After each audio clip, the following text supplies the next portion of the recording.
नमस्कार, मैं हूं हिदायत अली और आप देख रहे हैं वो तस्वीरें जो टीवी पर नहीं दिखती और दिखती हैं तो आधी सच्चाई के साथ। 27 जुलाई 2025, बहराइच की धरती, जहां सूरज की तपिश से ज्यादा गर्म था एक सवाल कि क्या वाकई इस देश में लोकतंत्र सिर्फ वोट तक ही सीमित रह गया है।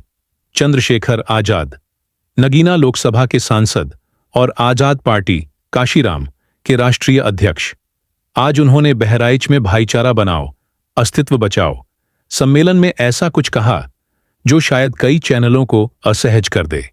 उन्होंने कहा, कानून को हाथ में मत लीजिए, संविधान को हाथ में लीजिए। बोलने का अंदाज वही था जैसे संविधान की धूल भरी कॉपियां फिर से साफ की जा रही हों।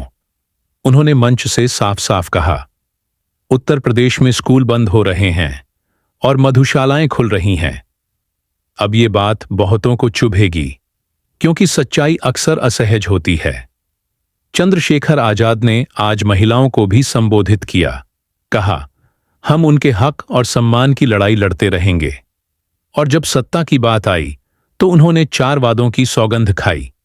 1 पत्रकारों को सुरक्षा बिल, 2 पुलिस विभाग को हफ्ते में 1 दिन की छुट्टी, 3 महिलाओं की सुरक्षा के ठोस इंतजाम, 4 और युवाओं को रोजगार।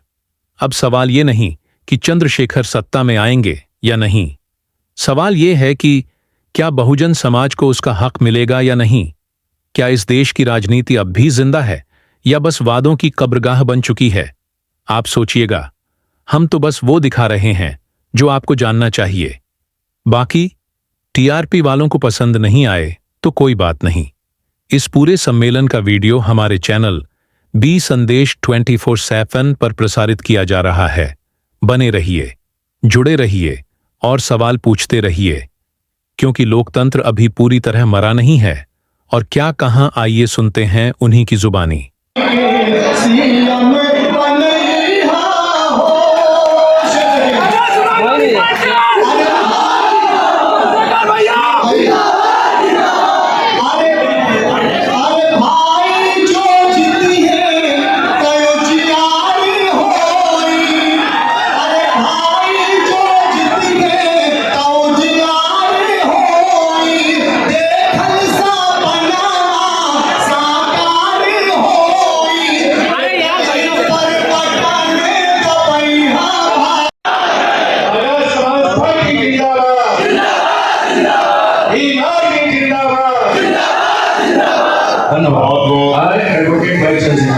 बहुत बहुत धन्यवाद।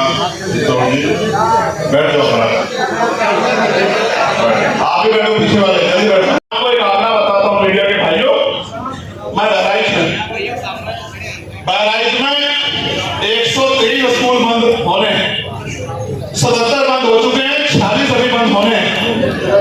और कितने कंपोजिट स्कूल खुले ये भी सुन लो। कंपोजिट स्कूल तो नहीं खुले, 150 कंपोजिट शराब की दुकान खुली। शांत हो जाओ, तालियों में छिड़ आवाज जम जाएगी, शांत हो जाओ, सुन लो। नशे की दुकानें खुली है 386, जिसमें देसी शराब की दुकान है 235, कंपोजिट शराब की दुकान है 150 और भांग के ठेके हैं 31। आगे बढ़ो, गोंडा जिले की सुनो, 157 स्कूल बंद हुए हैं, देसी शराब के ठेके खुले हैं 209।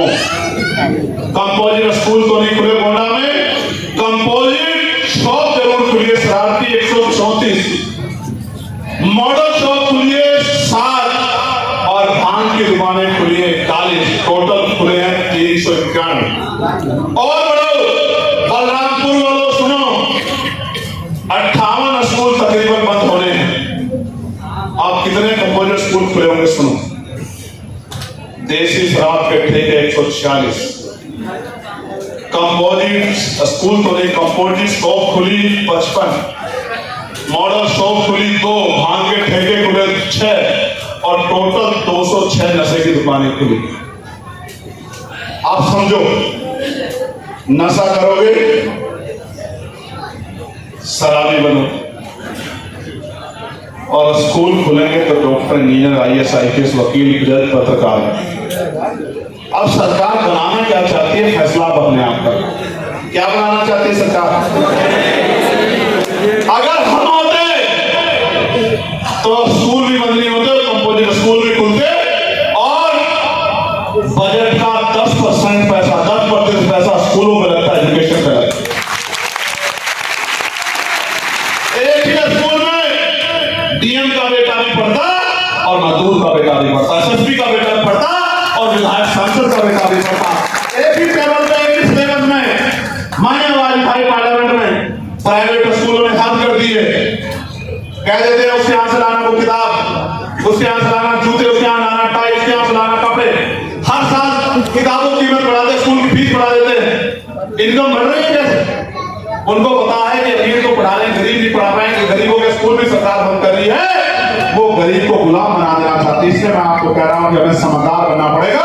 5 किलो राशन देके आपके शासन करने की शक्ति, आपके आगे बढ़ने की शक्ति को छीनने का काम किया जा रहा है। आपको समझदार सामान्य साथियों, परसों मैंने मांग उठाई, एक दवाई एक दाम होना चाहिए। आप जाके देखो, बुखार की दवाई लो, एक कंपनी की पैरासिटामोल खरीदना 10 रुपए का पत्ता, दूसरे अच्छी कंपनी की, कोई और अच्छी कंपनी हो, बड़ा नाम उसकी खरीदना 40 रुपए का पत्ता, तीसरी और बड़ी होकर खरीदना 100 रुपए का पत्ता। दवाई वही, रैपर वही, बनाने में समय उतना ही लगा, लेकिन दवा के दाम 10 गुना 20 गुना सरकार चंदा लेती है और धंधा करती है। इसलिए मैंने मांग की, अमीर और गरीब सबकी मांग है कि दवाओं के दाम समान होने चाहिए। आप एक कैप लगा दो कि इससे ऊपर आपने, मैं नहीं कहता हूं मुनाफा मत दो, मुनाफा दो, लेकिन मुनाफे के नाम पे लोगों की जेब काटना बंद करवा। जो दवा 10 रुपए में बनी है उसमें दुगना मुआवजे वो दे दो, मुनाफा 20 रुपए की दिलवा दो, 25 की दिलवा दो, उसको 200 में बेचने का कोई तुक नहीं बैठता है। और सरकारी स्कूल, अस्पताल में डॉक्टर और प्राइवेट को लिख देते हैं मेडिकल स्टोर से ले लेना और कहते हैं इसी कंपनी की लेना। आप जाओगे सर, उस कंपनी की तो मिल नहीं रही, दूसरे मेडिकल में नहीं होंगे, उससे जाओ जिसके बारे में उसमें मिलेगी, क्योंकि वहां कमीशन सेट है। 10 रुपए की दवाई 100 रुपए में मिल रही है, डॉक्टर साहब का और मेडिकल स्टोर वाले भाई का कमीशन। प्यारे भाइयों, ये जो लूट हो रही है, इस लूट को मैं रोकना। आज आशा बहनें, एक आधी आशा बहनें आ सकती है, वेतन ना के बराबर, भोजन माता, आंगनबाड़ी बहनें वेतन ना के बराबर, PRD के जवान, होमगार्ड भाई, ग्राम पंचायत सहायक, रोजगार सेवक वेतन। बहराइच में 123 स्कूल बंद होने, 77 बंद हो चुके हैं, 46 अभी बंद होने।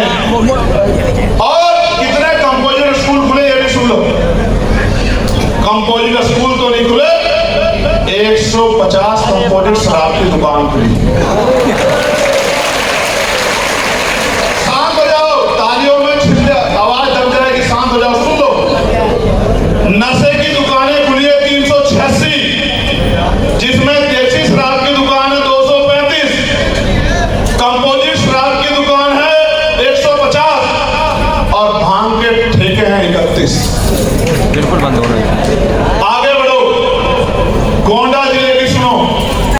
अच्छा चलो, जो बैलेट पेपर से चुनाव चाहते हो तो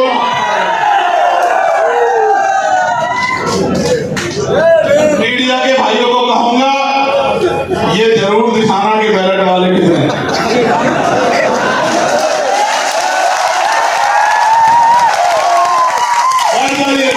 आपको बहुत बुनियादी मुद्दों बात करनी है। 24 घंटे बिजली आ रही है उत्तर प्रदेश में। अब फिर मैंने गोरखपुर का अखबार पढ़ा तो गोरखपुर के लोगों ने लिखा है कि पूरी रात जाग के काटनी पड़ी है बिजली। और अभी आपने देखा बिजली मंत्री कैसे काट रहे थे अधिकारियों को, देखा नहीं देखा आपने? बिजली मंत्री जी के कार्यक्रम में बिजली भाग गई, कई अधिकारी सस्पेंड हो गए। लेकिन मेरे भाइयों, मेरी लोकसभा क्षेत्र जिला बिजनौर में बिजली भागने से डायलिसिस कर रहे एक बच्चे की जान चली गई क्योंकि जनरेटर में तेल नहीं था। कोई सस्पेंड नहीं, कोई सस्पेंड नहीं।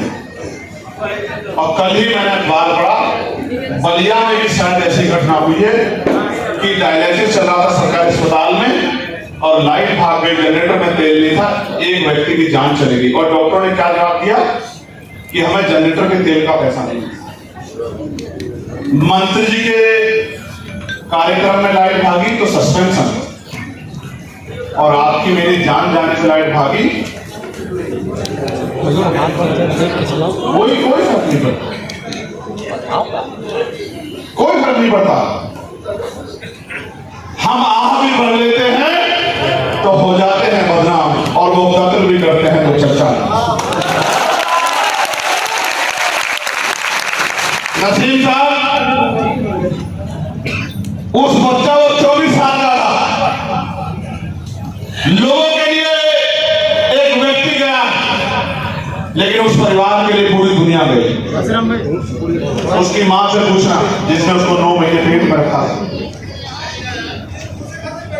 उसके पिता से पूछना जिसने अपना पेट काट काट के उसको आगे बढ़ाने का काम, उसके भाई से पूछना जिसने अपने हिस्से का भोजन उसको दे दिया, उस बहन से पूछना जिसने उस भाई के जरिए अपने जीवन के हजारों सपने देखे थे, उसके बच्चों से पूछना जिन्होंने पिता का साया खो दिया, उसकी पत्नी से पूछना जिसने अपना हम सफर खो दिया। उनके लिए वही सब कुछ था, उनकी दुनिया था, लेकिन सरकार के लिए वो एक आखिर। प्यारे साथियों, ये हमारा 12वां प्रभुजन सम्मेलन है। पिछले 11 प्रभुजन सम्मेलन में ऐतिहासिक भेंट जुटी, और ये बात गांव गली तक पहुंच रही है कि आजाद समाज पार्टी बहुत ताकतवर हो रही है। ये 12वां सम्मेलन है बहराइच में, और मैं आपको विश्वास दिलाना चाहता हूं कि आने वाले तीसरे पंचायत चुनाव में आपको इस ताकत का असर मिल जाएगा। इस मंडल का गरीब, कमजोर, किसान, दलित, पिछड़ा, मुसलमान, अन्य धार्मिक अल्पसंख्यक, सामान्य जाति में भी न्याय पसंद लोग उत्तर प्रदेश में सारे दलों को जमा के देख चुके हैं। वो आजाद समाज पार्टी में भविष्य देख रहे हैं, और गांव ग्रामीण क्षेत्रों में आजाद समाज पार्टी का वोटर बड़े पैमाने पर उपस्थित है, तमाम जाति, तमाम धर्मों, तमाम वर्गों में। इसलिए तीसरे पंचायत चुनाव में आजाद समाज पार्टी सबसे बड़ी पार्टी बनेगी, ऐसा हमें अपने संघर्ष पे, अपने साथियों के संघर्ष पे, प्रदेश की जीत पे, जिले मंडल विधानसभा सीटों। चिराग पासवान ने बिहार के राजनीति पे एक तंज कसा है। उन्होंने कहा है कि हम ऐसे पार्टी का समर्थन करते हैं जहां पर रेप, बलात्कार, अपहरण जैसे बड़े कांड हो रहे हैं। जिस तरीके से उन्होंने तंज कसा है, इसको आप किस नजरिए से देखते हैं? देखिए, ये आपके मुंह से मैं सुन रहा हूं जी, मुझे इस पूरी बात की जानकारी नहीं, बिना जानकारी के मैं किसी बात में कोई बात कहता नहीं। पीएम मोदी को पहला स्थान मिला है, डोनाल्ड ट्रंप को 8वां स्थान मिला है, इंटेलिजेंस पत्रिका ने उनको स्थान दिया है। कैसा लग रहा है? हमारा देश पहले से महान था, दुनिया में बहुत शानदार स्थान है जी, और देश ऐसे ही आगे बढ़ रहा है, दुनिया में हम लोग पहले नंबर पर हैं, जिसपे हमें गर्व है। 29 जुलाई से ऑपरेशन सिंदूर पर 16 घंटे वो सरकार अब बात करने को तैयार है, जहां पर सदन 1 घंटा नहीं चल रहा था। इस पे आप क्या कहेंगे? उम्मीद है चर्चा सकारात्मक होगी, उस चर्चा के जरिए जो जनता के मन में सवाल है वो हम सरकार से पूछने का काम करेंगे। और मैं देश की सेना को बधाई देता हूँ, जिन सेना के जवानों ने अपने आदम में, अपने शौर्य से, अपने संघर्ष से देश का नाम जो है डायरेक्टर में लिखा, और जो जवान शहीद हुए उनके परिवारों के प्रति प्रार्थना करता हूँ, अपनी संवेदना प्रकट करता हूँ कि उन परिवारों को कुछ अगर SIR पर रोक नहीं लगाई गई तो हम चुनाव का बहिष्कार करेंगे, तेजस्वी यादव ने। देखिए, SIR को लेकर सभी में चिंता है जी जी, अगर सवाल कोई खड़ा हुआ है तो इलेक्शन कमीशन को जवाब देना चाहिए, और सरकार को भी, क्योंकि आज तो सरकार इधर है, कल बदल जाएगी तो कल यही सरकार SIR का सवाल करेगी। सर, आगामी चुनाव में जिस तरीके से देखा कि आपने एक इंटरव्यू के दौरान मायावती जी को कॉल भी किया, और क्या उनकी तरफ से कोई पहल होती है तो आपका गठबंधन भी हो सकता है? भाई, मैं अपना काम कर रहा हूँ और सड़क पर मेरे लोगों को मिल रहा है, मैं अपनी ड्यूटी को ईमानदार से कर रहा हूँ, और मुझे लगता है कि जनता अब आशीर्वाद मुझे। सांसद जी 2014 में आपको इस्तीफा देना चाहिए, जिस तरीके से आप पर आरोप लगे। देखिए, मैं फिर आपसे कह रहा हूँ,